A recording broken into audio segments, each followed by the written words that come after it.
This video is a long time coming.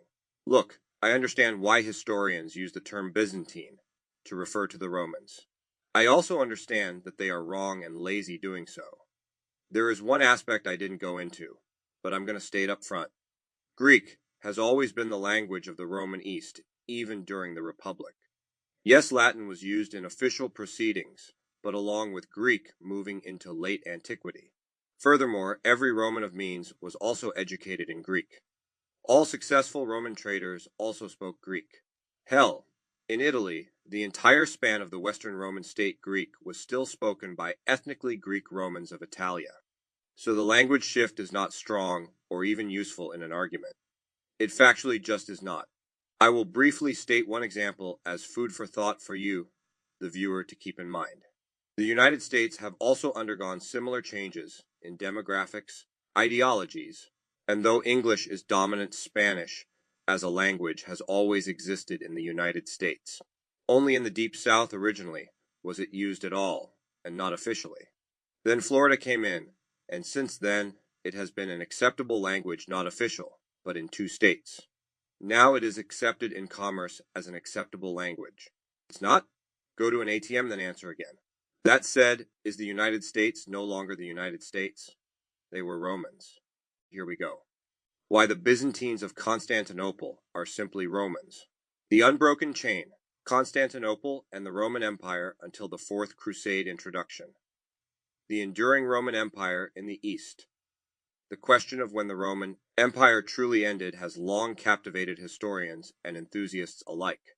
While the fall of the Western Roman Empire in 476 AD is a conventional marker, the fate of its eastern counterpart, centered on the magnificent city of Constantinople, presents a more complex narrative. Did this eastern polity, which thrived for another millennium, cease to be genuinely Roman at some point before its medieval existence was violently interrupted? Specifically, this report addresses the argument of whether Constantinople stopped being the Roman Empire prior to the catastrophic events of the Fourth Crusade. In 1204 AD, common perception, often reinforced by the later historiographical label Byzantine Empire, suggests a gradual transformation into something fundamentally different from ancient Rome long before the 13th century.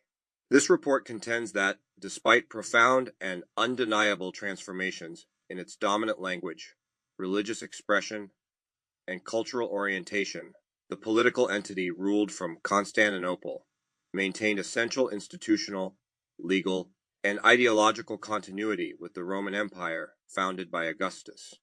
This continuity manifested in its governance, legal system, imperial titles, and the persistent self-identification of its people remained unbroken until the Fourth Crusade delivered an external shock that shattered its political integrity and severed the direct lineage of Roman rule in Constantinople.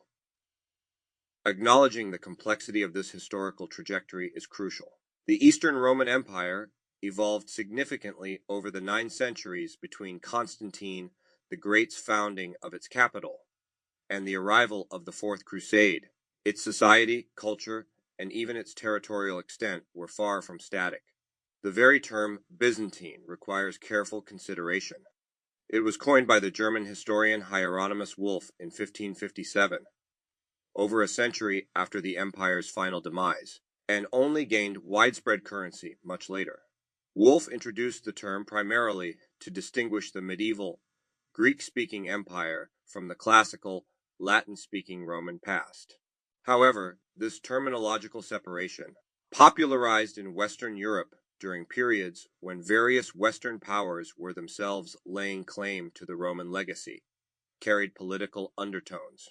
It served, intentionally or not, to delegitimize the Eastern Empire's claim to direct Roman succession, a claim contested by the West since at least the coronation of Charlemagne in 800 AD.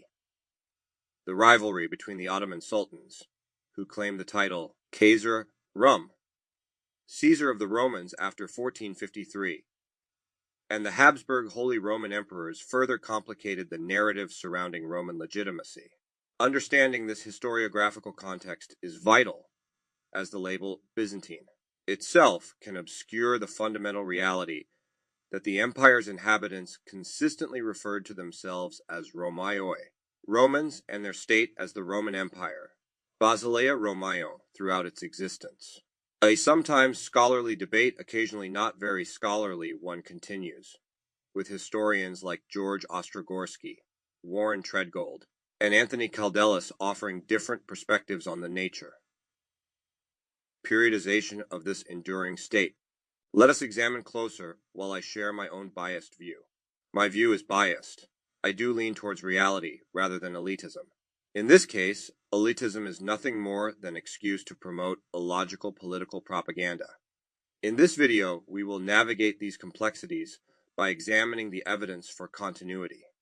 It will begin with Constantine's explicit intention in founding Constantinople as New Rome. It will then trace the persistence of Roman administrative and legal structures, analyze the significance of imperial titles and the Romaio identity, and discuss the evolution of culture and religion as transformations within a Roman framework. Finally, it will assess the state of the empire immediately before 1204 and analyze the impact of the Fourth Crusade as the definitive moment of rupture for the Roman Empire centered on Constantinople, Nova Roma, Constantine's foundation and intent. The establishment of Constantinople was not a sudden whim, but a decision rooted in the evolving strategic and political realities of the Roman Empire in the early 4th century. The city of Rome, burdened by its pagan past and republican traditions, had progressively lost its centrality as the effective seat of government. Emperors increasingly resided in provincial cities closer to volatile frontiers, diminishing Rome's administrative influence. Emperor Constantine the first recognized the need for a new capital, one strategically positioned to address the empire's most pressing challenges and reflect its changing character. Constantine's vision was explicitly one of continuity, not revolution. He intended to found Nova Roma, a new Rome, designed to be a Christian successor and counterpart to the old capital, equal in prestige, power, and influence. He aimed to perpetuate the Roman Empire, not create a new one. Sources attest to his determination to make his eponymous city, Constantinople, a worthy successor, replicating the institutions, and even the physical characteristics of the original Rome. To achieve this, Constantine undertook specific measures to mirror Roman structures and traditions. He established a new Senate in Constantinople, granting it similar honors and privileges as the Roman Senate, although it wielded less practical power. He ensured the continuation of Roman law and Roman military customs within the new capital. To populate the city and lend it prestige, he persuaded prominent Roman families to relocate, offering to build them exact replicas of their Roman homes. Following established Roman practice for maintaining urban populations, he instituted distributions of free bread documented as about 80,000 loaves daily and sponsored public games and spectacles in a grand hippodrome. These two politically based appeasements were about continuous an example of Roman society as could be said. Furthermore, the city itself was reportedly designed with elevations intended to match the famous Seven Hills of Rome. The choice of Byzantium's location was strategically astute. Situated at the crossroads of Europe and Asia, it commanded the vital waterways connecting the Mediterranean and Black Seas, granting control over crucial trade routes, including access to the Silk Road. Its natural harbor, the Golden Horn, offered excellent shelter for commerce and naval forces. The peninsula's geography provided significant defensive advantages, requiring fortifications primarily on its landward side. This location placed the emperor closer to the critical Danube frontier, frequently threatened by northern peoples, and the eastern provinces, facing the perennial challenge of the Persian Empire. Furthermore, the site possessed existing Roman infrastructure from previous imperial investments, providing a foundation upon which to build. A crucial element of Constantine's vision was the establishment of a Christian capital. Having legalized Christianity and become a patron of the Church, He sought to create a center for the faith, distinct from the pagan associations of old Rome. He envisioned Christianity as a unifying force for the diverse peoples of the empire, and ensured that churches were among the most magnificent structures in his new city. While Constantine maintained some links to pagan traditions, Constantinople was conceived from the outset as a Christian imperial center. Symbolic actions, such as the alleged transfer of the Palladium and the incorporation of classical artworks alongside Christian symbols, suggest an attempt to transfer Roman legitimacy and synthesize past traditions within a new Christian framework. The founding of Constantinople also coincided with Constantine's consolidation of power after reunifying the empire. The move eastward, away from the entrenched traditions and senatorial influences of Rome, facilitated the development of a more centralized, autocratic style of imperial rule, characteristic of the later Roman and Eastern Roman periods. This monumental undertaking thus stemmed from a convergence of factors. Strategically, the empire's center of gravity had shifted eastward. The Danube and Persian frontiers demanded closer imperial attention, and the eastern provinces held the bulk of the empire's population and wealth. Constantinople's location addressed these geopolitical realities. Simultaneously, Constantine, adhering to the tradition of Roman emperors, seeking glory through grand building projects, saw the founding of a new capital as an unparalleled opportunity for personal fame and lasting legacy. The strategic necessities of the Roman state aligned perfectly with the emperor's desire for renown, ensuring the project's success and cementing Constantinople's role as the intended continuation of Roman imperial power in a new Christian context. The persistence of Roman governance, administration, and politics. The administrative and political structures of the Eastern Roman Empire, while undergoing significant evolution, maintained a fundamental continuity with their late Roman predecessors until the 13th century. The system inherited from the reforms of Emperors Diocletian and Constantine. I provided the initial framework. This classical model divided the empire into large praetorian prefectures, which were subdivided into dioceses and further into provinces. A key principle, established by Diocletian to prevent military coup, was the strict separation of civil and military authority within the provinces. Civilian governors managed administration and justice, while military commanders controlled the troops stationed in their areas. This inherited system remained largely intact for over 2 centuries. However, the ever-scrutinized Emperor Justinian, the first whom reigned from 527 to 565, and whose reign saw the last major influx of original Romans from Rome to Constantinople, initiated significant administrative reforms in the 530s. He largely abolished the intermediate diocesan level, merged smaller provinces into larger units, and crucially, began to challenge the strict separation of powers by creating new jurisdictions like the Quaestura Exercitus. This special district, encompassing provinces in the lower Danube and Aegean region, combined civil and military authority under a single official, foreshadowing later developments. Though a detractor of my argument would call this a fundamental change, and some excellent researchers have pointed to this, within the end, the ultimate failure of the reincorporation of Rome as the transformation into a new state, I believe not. Constantinople was full of Romans. This was nothing more than an adaptation in the vein of pragmatic adjustment, the Roman state, from kingdom through republic, then empire, has always done. It is essentially the marker of Roman civilization, not a point to call it fundamentally different. Funny word used a lot by all classes of people. Well, pragmatism is fundamental to Roman civilization. Therefore, alterations are not a fundamental disparity in contrast to Augustus's Rome, rather the identifier proving the survival of the Roman state.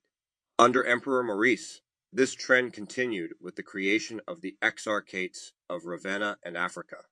These were essentially large administrative units in threatened western territories where the exarch, a supreme governor, wielded both civil and military power, granting them significant autonomy. The 7th century brought existential crises that necessitated more radical administrative changes. The devastating wars with Sassanid Persia, followed swiftly by the Arab conquests, led to the permanent loss of wealthy provinces like Syria and Egypt.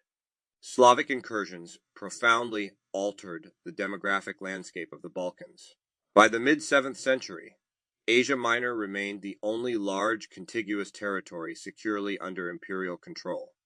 The old administrative system, with its separation of powers and reliance on civic cooperation, proved too cumbersome and slow to respond effectively to these constant, widespread military threats.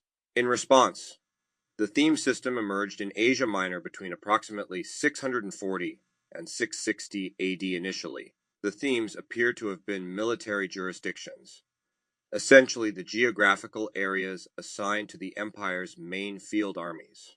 The commanding general of the theme, the strategos, was granted supreme authority, responsible for both military defense and civil administration within his territory. This fusion of civil and military power became the defining characteristic of the theme system. Initially, the older provincial structures continued to exist beneath the themes, primarily for fiscal purposes.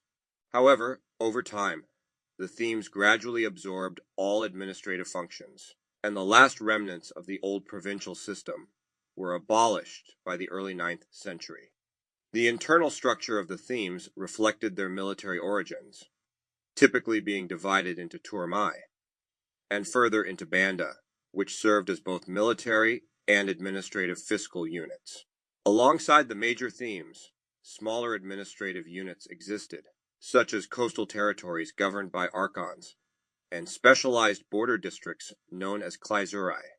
While the theme system represented a significant departure from the Diocletianic model, it should be understood as a pragmatic adaptation of Roman governance principles, rather than an abandonment of them. Faced with unprecedented challenges, the state prioritized defense, efficiency, and the integration of military needs with administration. The concentration of civil and military power under the strategos was a necessary measure for survival, arguably echoing earlier Roman practices before Diocletian's reforms. Continuity is evident in the persistence of Roman administrative terminology, often with Greek equivalents, and the enduring concept of a centralized empire governed by the absolute authority of the emperor in Constantinople. The state maintained its complex bureaucracy, sophisticated tax collection systems, and a professional, albeit restructured, army. The emperor remained the ultimate source of law and authority, a direct continuation of the imperial tradition solidified by Constantine. Modern historians rightly distinguish this evolved system as Byzantine. But for the state itself and its inhabitants, it represented the continuation of Roman governance, adapted to meet the demands of a new era. This administrative evolution demonstrates the resilience of the Roman state in the East, modifying inherited structures to ensure survival while preserving the core imperial framework, thus arguing for continuity through adaptation, rather than a fundamental rupture before 1204. Lex Romana, the unbroken thread of Roman law. Before I get into it, Justinian's code is Roman code compiled in Constantinople, but it is Roman code. This Roman code is still the basis of most Western states, including non-European, Asian, or African places. Yes, this Roman law compiled in Constantinople is also the basis of the United States, Canadian, and Australian codes of law. So, let's go. One of the strongest arguments for the continuity of the Roman Empire in Constantinople lies in the unbroken tradition of Roman law. The Eastern Empire did not merely inherit Roman legal principles. It actively preserved, codified, and developed them, ensuring their survival and transmission to later ages. Byzantine law was, in its essence, a continuation of the legal system of Rome, albeit increasingly influenced by Orthodox Christian principles and Hellenistic thought. Roman legal institutions and administrative structures formed the bedrock upon which Byzantine governance rested. The pivotal moment in this legal continuity was the monumental codification undertaken by Emperor Justinian I in the 6th century. By the time Justinian ascended the throne in 527 AD, Roman law had become a vast and bewildering tangle of statutes passed over centuries, senatorial decrees, imperial constitutions, and the voluminous, often contradictory, writings of classical jurists. No comprehensive collection existed, making the law difficult to access, understand, and apply consistently. Justinian, as part of his ambitious project to restore the glory and unity of the Roman Empire, recognized the urgent need to bring order to this legal chaos. 35-36. His aim was to create a single, authoritative, and comprehensive body of law that would eliminate contradictions, remove obsolete statutes, clarify ambiguities, and unify the legal system across his empire. Between 529 and 534 AD, commissions of legal experts, most notably headed by the brilliant jurist Tribonian, undertook this immense task. Their work resulted in the Corpus Juris Civilis, a title applied later, but now universally used to denote Justinian's codification. This work comprised 4 distinct but interconnected parts, each given the force of law. The Corpus Juris Civilis, Justinian's monumental legal legacy, the Corpus Juris Civilis, or the body of civil law, represents one of the most profound achievements of Emperor Justinian, whose reign from 527 to 565 fundamentally transformed Roman law. This codification served as the cornerstone of legal systems in the Eastern Roman Empire for centuries, and remains a lasting influence on global jurisprudence. The Corpus Juris Civilis is divided into 4 distinct parts. The first part, the Codex Justinianus, was completed in its 2nd edition in 534, following the initial compilation in 529. This codex provided a systematic collection of imperial constitutions, some dating back to the reign of Hadrian in the 2nd century. Organized into 12 books, it streamlined Roman legislation by discarding outdated laws and resolving contradictions. The surviving 2nd edition included Justinian's own contributions to the legal corpus, establishing it as the primary repository of statutory law. The second part, known as the Digesta or Pandecte, emerged in 533 and stands as the most substantial and intellectually rigorous component of the Corpus Juris Civilis. Under the supervision of Tribonian, a commission condensed the writings of renowned Roman jurists into 50 books, encapsulating centuries of Roman legal thought and jurisprudence. This distillation preserved the essential principles and reasoning of classical Roman law, giving these juristic opinions the force of law, a remarkable achievement in legal scholarship. Thirdly, the Institutiones was completed alongside the Digesta in 533. Designed as a textbook for first-year law students, it provided a systematic overview of Roman law in 4 books, covering topics such as persons, things, and actions. Justinian ensured that this educational resource carried legal authority, thus aligning legal education with the reformed legal system. Lastly, the Novellae Constitutiones, often referred to as the Novels, comprised new laws issued by Justinian between 534 and 565.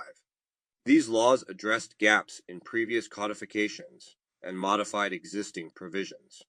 Most of the novels were written in Greek, reflecting the linguistic evolution of the Christian Roman Empire. Unlike the other sections, they were not systematically compiled during Justinian's reign, but were later collected by private individuals. The impact of Justinian's codification was monumental. It safeguarded the legacy of Roman jurisprudence, which might have otherwise been lost to history. For the Christian Roman Empire, it provided a coherent, accessible, and authoritative legal system that endured for 9 centuries. Although primarily drafted in Latin, Greek translations and commentaries became essential as Greek solidified its role as the dominant language of administration and daily life. The legacy of the Corpus Juris Civilis did not end with Justinian. Subsequent Roman legal history witnessed adaptations and innovations to address evolving societal needs. Key contributions included the Ecloga, a practical legal guide introduced by Emperor Leo III the Azorian, which integrated Christian moral influences into family and criminal law. Later, the Basilica emerged during the Macedonian dynasty as a sweeping reorganization of Justinian's codification, restructured into 60 books and written entirely in Greek. Other significant developments followed, such as the Prochiron and the Apanagoge, which provided practical legal handbooks and explored the intricate relationship between imperial and ecclesiastical authority.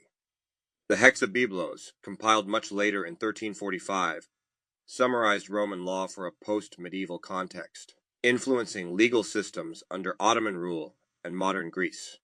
Through these works, Justinian's codification achieved a dual purpose: preserving the heritage of Roman law and laying the foundation for its adaptation and expansion in the Christian Roman world and beyond. The Corpus Juris Civilis stands as a timeless testament to the intellectual and legal ingenuity of the Roman tradition. Throughout this long history, from Justinian's codification to the compilations of the Macedonian dynasty and beyond, the fundamental source and authority remained Roman law as defined by the Corpus Juris Civilis. While adaptations occurred, driven by linguistic change, Christian morality, and evolving social conditions, there was no point before 1204 at which the Eastern Empire repudiated its Roman legal heritage. The continuous application, study, and adaptation of Roman law provide compelling evidence that Constantinople remained, in a vital legal sense, the Roman Empire. Basileus Romaean, imperial titles, and the Romaioi, identity. The titles used by the rulers in Constantinople and the enduring self-identification of its populace as Romaioi offer powerful testimony to the perceived continuity of the Roman Empire in the East. These elements were not mere formalities, but reflected a deeply ingrained understanding of the state's identity and legitimacy, persisting until the catastrophe of 1204. From Constantine the Great onwards, the emperors in Constantinople inherited and used the traditional titles of Roman emperors, most prominently Augustus and Imperator. These titles signified their supreme authority and direct connection to the Roman imperial tradition. Coins, inscriptions, and official documents consistently employed this Roman imperial titulature, reinforcing the state's Roman identity, both internally and externally. A significant development occurred with Emperor Heraclius. Around 629 AD, following his momentous victory over the Sassanid Persian Empire, Heraclius adopted the Greek title Basileus as his primary official title. While Basileus simply means king in classical Greek in the context of the Roman East, it had acquired connotations of supreme, divinely ordained rulership akin to the Persian King of Kings, and was increasingly seen as the appropriate Greek equivalent for the Roman imperator. Critically, Heraclius and his successors did not simply adopt Basileus, but styled themselves Basileus Romaion, Emperor of the Romans. This explicit pairing of the Greek title with the Roman identifier underscored the continuity. The language of administration might be shifting towards Greek, but the empire remained unequivocally Roman. The adoption of Basileus was not a rejection of Roman identity, but rather its expression in the predominant language of the empire's population and administration. Other traditional titles like autocrator continued to be used alongside Basileus, particularly to emphasize the emperor's absolute power. The persistence of the phrase Basileus Romaion as the standard imperial title for centuries, right up to the fall of Constantinople in 1453, demonstrates the unwavering commitment to the Roman legacy. This official insistence on Roman identity mirrored the self-perception of the empire's inhabitants. Regardless of their ethnic background, Greek, Armenian, Syrian, Slavic, or otherwise, or native tongue, the free, Orthodox Christian citizens of the empire consistently referred to themselves as Romaioi Romans. This was not merely a political label, but a core component of their identity, signifying their membership in the legitimate Roman polity, heirs to its history, laws, and traditions, and subjects of the rightful Roman emperor in Constantinople. It distinguished them from barbarians outside the empire, and importantly, from the inhabitants of the former Western Empire, who they often viewed as having fallen away from true Roman civilization. Even as Greek became the dominant language, replacing Latin in administration and daily life, the term Hellene was generally avoided as a self-descriptor until much later centuries, while Romaios remained the standard term. Writers like Anna Komnene in the 12th century, writing in sophisticated Greek, consistently referred to her father Emperor Alexios I Komnenos as the Emperor of the Romans and his subjects as Romans, sharply distinguishing them from the Latin Franks, or Celts of the First Crusade. The empire's interactions with other powers further highlight this Roman identity.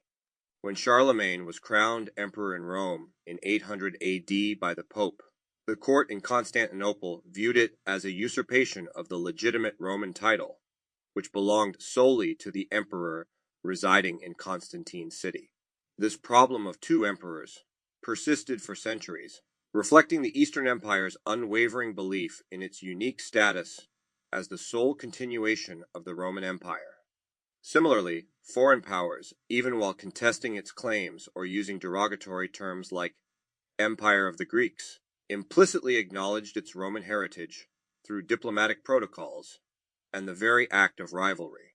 Arab sources, for example, consistently referred to the empire as Rum and its inhabitants as Rumi. The combination of the official imperial title Basileus Romaion and the persistent self-identification of the populace as Romaioi provides compelling evidence against the notion that Constantinople ceased to be the Roman Empire before 1204. While the empire evolved culturally and linguistically, its political identity, rooted in the Roman tradition and centered on the Emperor of the Romans, remained intact. Cultural and religious evolution. Transformation within a Roman framework. The Eastern Roman Empire underwent significant cultural and religious transformations between the 4th and 13th centuries. The shift from Latin to Greek as the dominant language, the deepening influence of Orthodox Christianity, and the development of a distinct artistic and intellectual tradition often lead observers to perceive a break with the Roman past. However, these changes can be more accurately understood as evolutions within an enduring Roman framework, rather than a departure from it. The empire adapted, absorbing new influences and developing unique characteristics, but it did so while consciously maintaining its connection to the Roman legacy.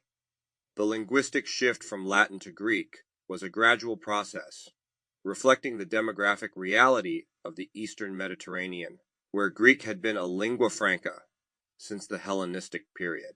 While Latin remained the language of the court, army, and law initially, Greek steadily gained prominence.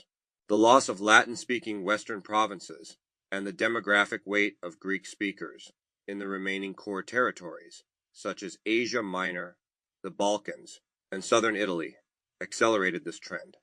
Emperor Heraclius's adoption of the Greek title, Basileus in the 7th century, marked a significant official recognition of this reality.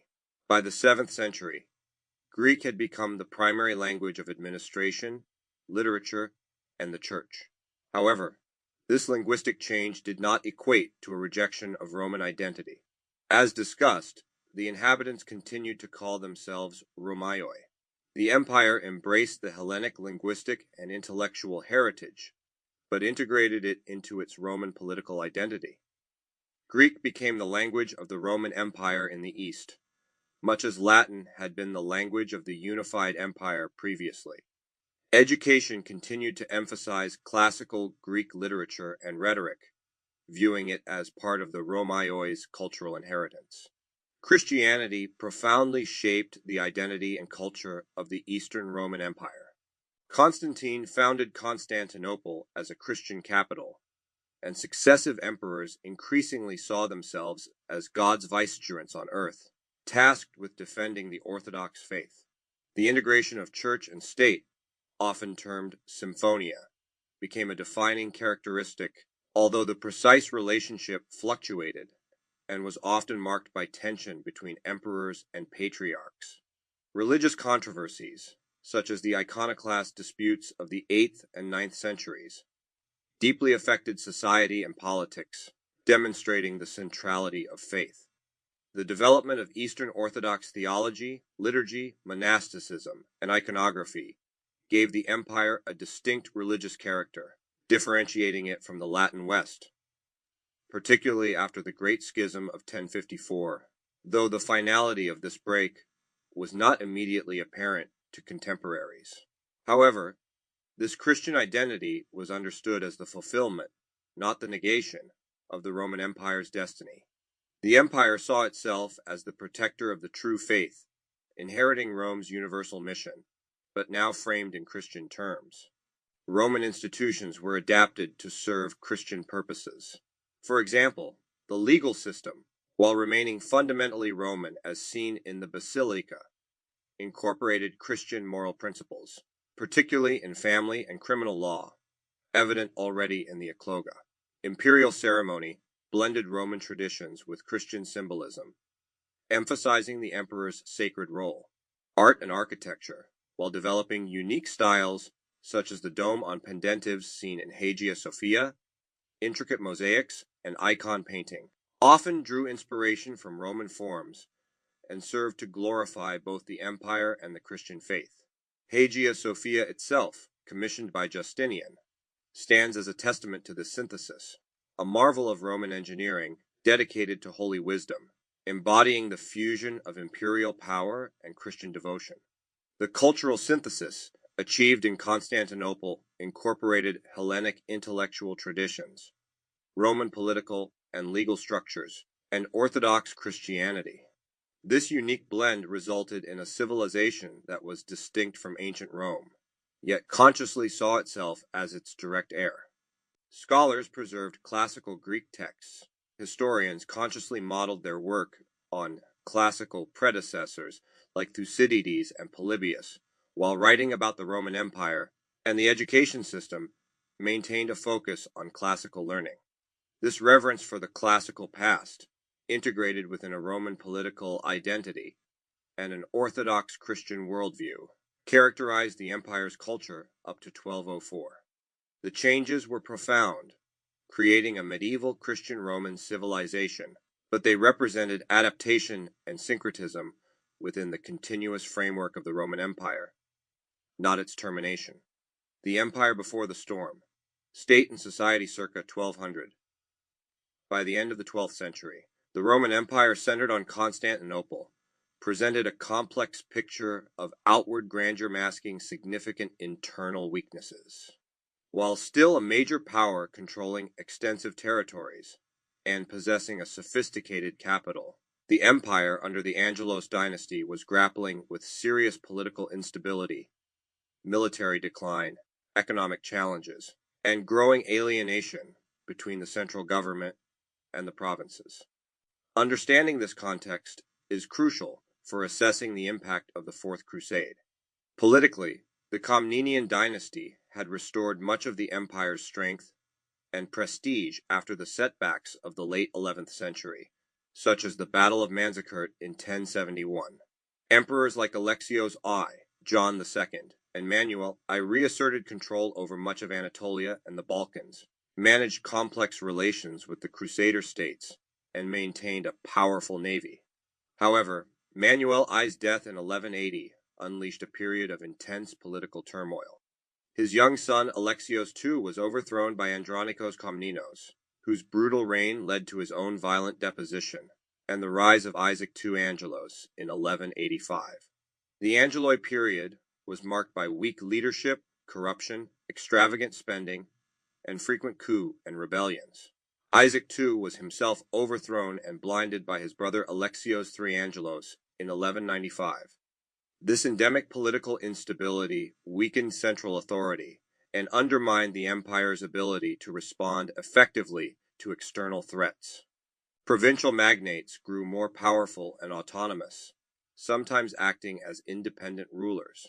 Militarily, the empire faced increasing challenges.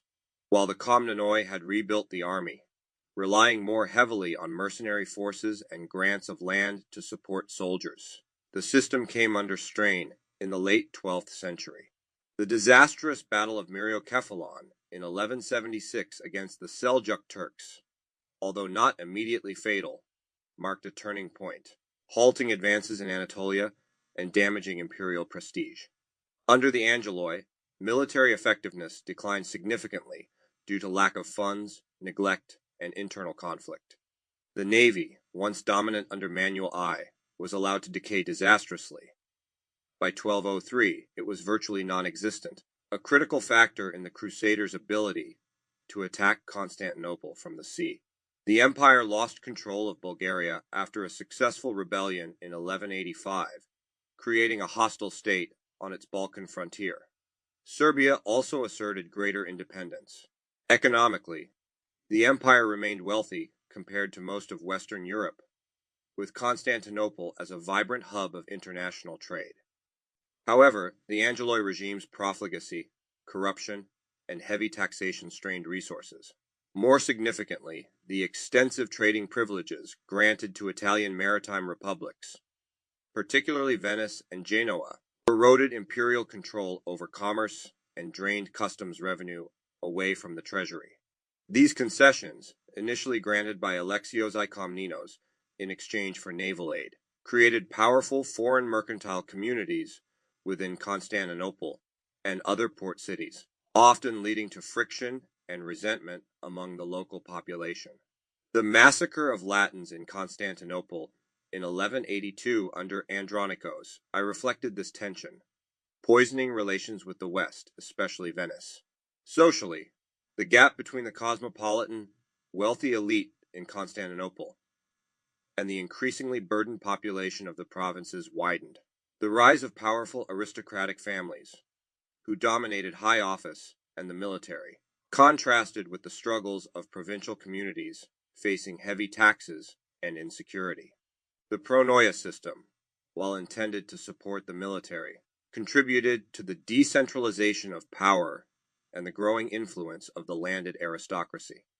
Despite these severe internal problems, on the eve of the Fourth Crusade, the entity ruled from Constantinople was still recognizably the Roman Empire. It maintained the imperial administration, the legal system based on Roman law, the imperial title Basileus Romaion, and the identity of its people as Romaioi. Its culture synthesized Hellenic, Roman, and Christian traditions. It controlled a significant, albeit diminished, territory including Greece, Thrace, Western Anatolia, and numerous islands. Constantinople remained the largest, wealthiest, and most sophisticated city in Christendom, the undisputed center of the Orthodox world. While weakened and internally divided, the empire's institutional and ideological framework, the direct descendant of Constantine's Nova Roma, remained intact. The state was vulnerable, but it had not yet ceased to be the Roman Empire. It would take the external shock of the Fourth Crusade to shatter this continuity. The breaking point, the Fourth Crusade and its aftermath. The Fourth Crusade stands as the definitive moment when the unbroken continuity of the Roman Empire centered on Constantinople was shattered. Unlike previous setbacks or internal crises, the events of 1203 to 1204 resulted in the capture and sack of the imperial capital by a foreign enemy, the deposition and flight of the legitimate Roman emperor, and the fragmentation of the empire into competing successor states. This external blow fundamentally disrupted the institutional, political, and ideological framework that had defined the Eastern Roman Empire for nearly 9 centuries. The complex sequence of events leading to the sack of Constantinople began with a crisis of succession within the empire itself. In 1203, the Crusaders, originally bound for Egypt, were diverted to Constantinople by Alexios Angelos, the son of the deposed Emperor Isaac II Angelos. Alexios promised the Crusaders and their Venetian allies vast sums of money, military aid for the crusade, and the submission of the Orthodox Church to papal authority if they helped him restore his father to the throne, deposing his uncle Alexios III. The Crusaders, heavily indebted to the Venetians for transport and eager for the promised rewards, agreed. In July 1203, the Crusader fleet arrived before Constantinople. Exploiting the empire's decayed naval defenses, they breached the sea walls near the Blaternay Palace. Emperor Alexios III fled the city, allowing Isaac II and his son Alexios IV to be installed as emperors. However, it soon became clear that Alexios IV could not fulfill his extravagant promises to the Crusaders. The imperial treasury was depleted, and his attempts to raise funds through heavy taxation and melting down religious icons alienated the population and the clergy, who also fiercely resisted the proposed union with Rome. Tensions escalated between the Romaioi and the Crusaders' Venetians, camped outside the walls. In late January 1204, a palace coup led by Alexios Doukas Mortzouflos, a prominent noble, resulted in the imprisonment of Isaac II and Alexios V. Mortzouflos was proclaimed Emperor Alexios V. He repudiated the agreements with the Crusaders and prepared to defend the city. Seeing no hope of receiving their promised payment, the Crusaders and Venetians decided to conquer Constantinople for themselves. In March 1204, they signed the Partitio Romaniae, a treaty preemptively dividing the territories of the Roman Empire amongst themselves.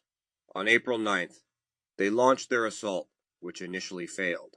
A renewed attack on April 12th succeeded. Venetian ships managed to secure towers on the sea walls, allowing the Crusaders to enter the city. Emperor Alexios V fled. What followed was a brutal 3-day sack of the city. Priceless ancient and medieval artworks were destroyed or melted down for their metal. Libraries were burned, churches and monasteries were desecrated, relics were stolen, and the population suffered widespread violence and plunder. Contemporary accounts, both Eastern and Western, describe the horror and scale of the devastation. This was not merely a conquest, but an act of found cultural vandalism that irrevocably damaged the heart of the empire. The political consequences were equally catastrophic for the continuity of the Roman Empire. The Crusaders established the Latin Empire of Constantinople, installing Baldwin of Flanders as their emperor. This entity, while claiming the imperial title, was a fundamentally Western feudal state imposed by conquest, lacking organic connection to the Roman institutions, laws, and traditions it replaced in the capital. The legitimate line of Roman emperors ruling from Constantinople was broken. The Partitio Romaniae carved up the empire's territories. Venice received strategic coastal areas and islands, including Crete and Euboea, establishing a maritime empire. Other Crusader leaders established feudal states like the Kingdom of Thessalonica, the Principality of Achaia, and the Duchy of Athens. Crucially, however, the Romaioi did not simply disappear or accept Latin rule passively. Several Roman successor states emerged in the unconquered provinces, each claiming to be the legitimate heir to the Roman Empire. The Empire of Nicaea, established in western Anatolia by Theodore Lascaris, son-in-law of Alexios III. Nicaea became the most powerful successor state, preserving Roman administrative structures, the Orthodox Patriarchate, and the imperial ideology. Its rulers continued to style themselves Basileus Romaion. The Despotate of Epirus, founded in western Greece by Michael Komnenos Doukas, a cousin of Emperors Isaac II and Alexios III. Its rulers also occasionally claimed the imperial title, competing with Nicaea. The Empire of Trebizond, established on the Black Sea coast by Alexios and David Komnenos, grandsons of Andronikos. Relatively isolated, it developed its own distinct identity while maintaining imperial pretensions as emperors of the Romans. The existence of these successor states, particularly Nicaea, ensured the survival of Roman civilization and the eventual restoration of Greek rule in Constantinople. In 1261, the Nicaean Emperor Michael V. Palaiologos recaptured Constantinople from the Latins, restoring a semblance of the Roman Empire. However, the empire restored by the Paleologoi was a shadow of its former self, territorially reduced, economically weakened, constantly beset by internal strife and external enemies, and never fully recovering from the trauma of 1204. The Fourth Crusade, therefore, represents the critical rupture. It violently decapitated the empire by seizing its capital, destroyed the institutional continuity centered there, fragmented its territory, and replaced the legitimate Roman emperor with a foreign regime. While Roman identity and institutions survived in exile and were eventually restored to Constantinople, the unbroken chain, stretching back to Constantine the Great, was definitively severed in 1204. The restored empire was a successor state, albeit the most legitimate one, rather than a direct continuation of the pre-1204 polity. Thus, for the Roman Empire centered on Constantinople, the Fourth Crusade marks its effective end. Let me know if anything else requires adjustment. Conclusion: the enduring legacy and the 1204 rupture. The historical entity ruled from Constantinople between 330 and 1204 AD undeniably possessed a direct and unbroken institutional, legal, and ideological lineage, stretching back to the Roman Empire of Augustus. Constantine the Great founded Nova Roma not to create a new empire, but to perpetuate the existing one from a new, strategically vital, and Christianized center. For the subsequent 9 centuries, this Eastern Roman Empire maintained core elements of Roman identity. Its administrative structures, while evolving significantly with innovations like the theme system, remained rooted in late Roman practices, characterized by a centralized bureaucracy, sophisticated taxation, and the absolute authority of the emperor. The legal system was explicitly Roman, codified by Justinian I in the Corpus Juris Civilis, a monumental work that preserved Roman jurisprudence and served as the bedrock of Byzantine law until the empire's final days. Crucially, the empire's rulers consistently used Roman imperial titles, culminating in the standard form Basileus Romaion, Emperor of the Romans. This was not mere rhetoric. It reflected a profound political reality recognized both internally and externally. The empire's diverse, predominantly Greek-speaking population identified themselves not as Hellenes, but as Romaioi Romans, citizens of the legitimate Roman Empire. This self-identification persisted despite significant cultural and religious evolution. The adoption of Greek as the primary language and the deep integration of Orthodox Christianity created a unique Byzantine civilization, distinct from ancient Rome. But this civilization understood itself as the Christianized continuation and fulfillment of the Roman legacy. Changes in language, religion, and culture occurred within the Roman framework, representing adaptation and synthesis, not abandonment. While the empire faced periods of crisis and transformation, including territorial losses, military challenges, and internal strife, its core identity and the continuity of its fundamental institutions remained intact. Even on the eve of the Fourth Crusade, despite the political decay under the Angelos dynasty, the state ruled from Constantinople was still, by its own definition, and in its essential structures, the Roman Empire. The Fourth Crusade of 1204 represents the definitive breaking point. The capture and sack of Constantinople by the Crusaders and Venetians decapitated the empire, shattering its political center and destroying invaluable cultural heritage. The deposition of the legitimate Roman emperor and the establishment of the Latin Empire severed the continuous line of Roman rule from the city founded by Constantine. The fragmentation of the empire into the Latin Empire, Venetian colonies, Frankish feudal states, and competing Byzantine Greek successor states, Nicaea, Epirus, Trebizond, marked the disintegration of the unified polity.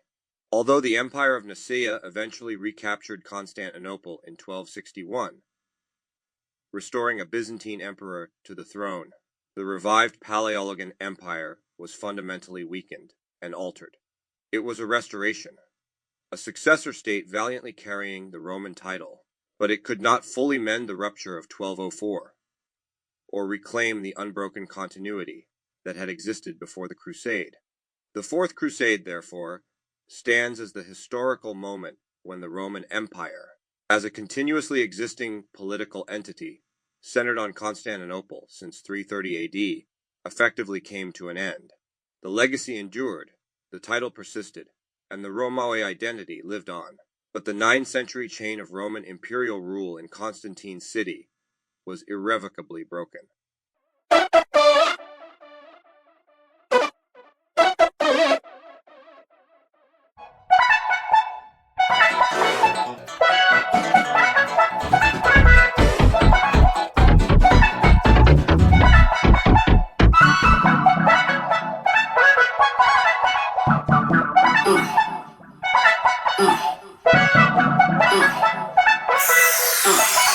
We can make time.